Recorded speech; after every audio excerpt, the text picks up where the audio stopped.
サンタの帽子をかぶったポメラニアンとトナカイの角をつけたポメラニアン、めちゃくちゃ可愛くないですか？これ 3D プリンターでできてるんです。こんな細かい塗り分け自分で塗るのは難しそう。私には無理かも。そう思ったあなた大丈夫です。筆や塗料は一切使いません。バンブースタジオの色塗りツールを使えば、まるで塗り絵のような感覚で誰でもこの仕上がりを作れるんです。今日はその使い方を徹底的に教えちゃいます。皆さんこんにちは。東京九段工作ラボへようこそ。今回紹介するバンブースタジオの色塗りツールの機能をマスターすれば、あなたも自分のお気に入りのキャラクターを自由自在にカラフルな形で作れるようになりますよ。それでは早速やっていきましょう。本編に入る前に今日のポメラニアンのモデルがどうやってできたかをサクッとご紹介しますね。このポメラニアン、うちの社長の愛犬がモデルなんです。クリスマス仕様にしたかったので、画像生成 AI のナノバナナでサンタの帽子をかぶせて、トナカイの角をつけてと指示しました。3D 化することを前提にちょっと角度をつけた立体的な画像に生成してもらっています。そしてこの画像を 3D モデルにしてくれるのがハイテム 3D です。このチャンネルでは以前から何度かご紹介していますが、写真をアップロードするだけで 3D モデルを作ってくれて、複数の角度から撮った写真を使うとさらに正確なモデルを作ってくれます。しかも出来上がったモデルはそのまま 3D プリントできる。ここがすごく便利なんですよね。この動画はハイテム 3D さんの提供でお送りします。概要欄にリンクがありますので、そちらから登録していただくと100クレジットが無料でもらえます。ぜひチェックしてみてください。見てください、このモフっとした感じ。色を塗る前の状態でもこのモフっと感が出ているんですよ。さあ、この 3D データをバンブースタジオに取り込んで、ここからが今日の本題の塗りです。ぜひ最後まで見ていってください。色を塗る前にまずは絵の具であるフィラメントの準備ですね。今回使うのはこの4色、白、黒、茶色、赤です。白と黒は E さんの PLA プラス、茶色と赤はバンブーラボの PLA です。では AMS にセットしたら、バンブースタジオのデバイスタブにある AMS の同期ボタンをポチッと押します。これで今セットした色がバンブースタジオに反映されました。まさにパレットに絵の具が並んだ状態ですね。それではいよいよ色塗りモードに入ります。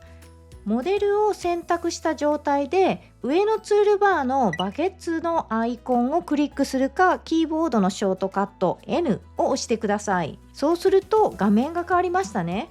今日のポメラニアンで使うツールは主に4つです。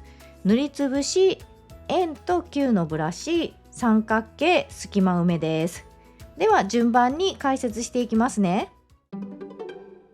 塗りのツールの中でまずはこれ、今日一番使う塗りつぶしツールです。クリックした面とつながっているエリアを一気に塗りつぶしてくれるツールです。そして塗りつぶしの方法として、同じ色で接続済みとエッジ検出の2つの方法があります。この違いについて分かりやすいキューブのモデルで説明しますね。エッジ検出と塗りつぶし方法を見てみましょう。モデルのエッジ、角ですね、を見つけてその範囲を塗りつぶしてくれます。キューブのエッジで囲まれた範囲が塗られていきます。では同じ色で接続済みの塗りつぶし方法は何でしょう。同じ色で囲まれた範囲を塗りつぶしてくれます。この場合エッジを越えて塗りつぶすことができるんです。さて、このどちらかのオプションを選んで次に出てくるのが自動充填角度と断面のパラメータになります。このうち重要なのは自動充填角度です。断面についてはほぼ全てのツールで出てきますので、後で説明しますね。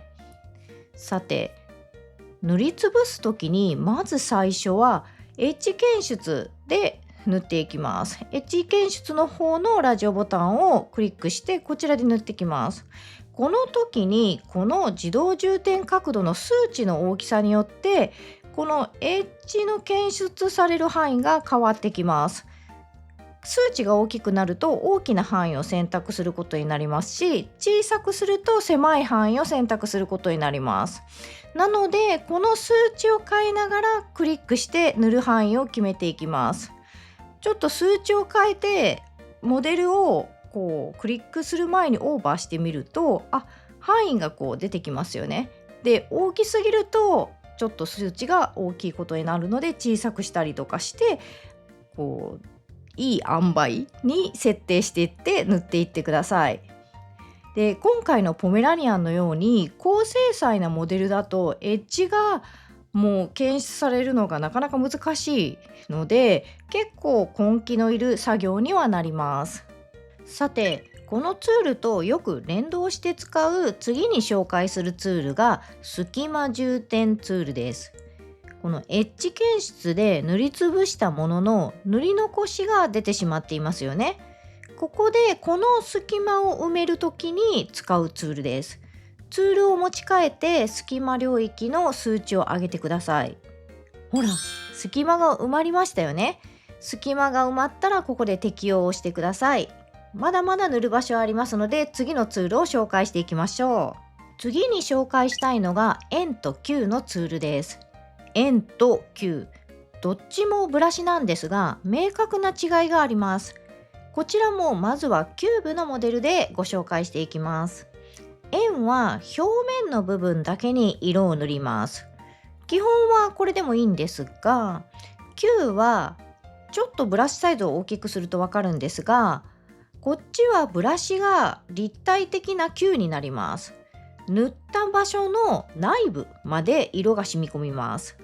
凹凸が激しくて表面だけだと塗り残しが出るときは球を使うと便利です。目や鼻のような細かいパーツを塗るときに活躍します。さっきの塗りつぶしツールの同じ色で接続済みのオプション覚えてますか？まずこのブラシで同じ色で塗りたい分を囲ってしまいましょう。例えばポメラニアンの花とかですね。この花をブラシツールで囲って一気に塗りつぶしていきます。では最後の三角ツールです。 3D モデルは無数の小さな三角形、ポリゴンでできています。このツールはその三角形を一つずつ塗ることができます。はみ出した部分を1ドットだけ修正したいみたいな細かい修正作業で活躍します。それぞれのツールに出てくる断面表示のオプションについても説明しておきますね。あまり使いませんが、この値を増やしていくとモデルをスパッと切って断面を見ることができます。これを使うと外側からは見えない奥まった部分を探し出して塗ったり、逆に手前の邪魔な部分を切り取って塗らないエリアとして除外したりできます。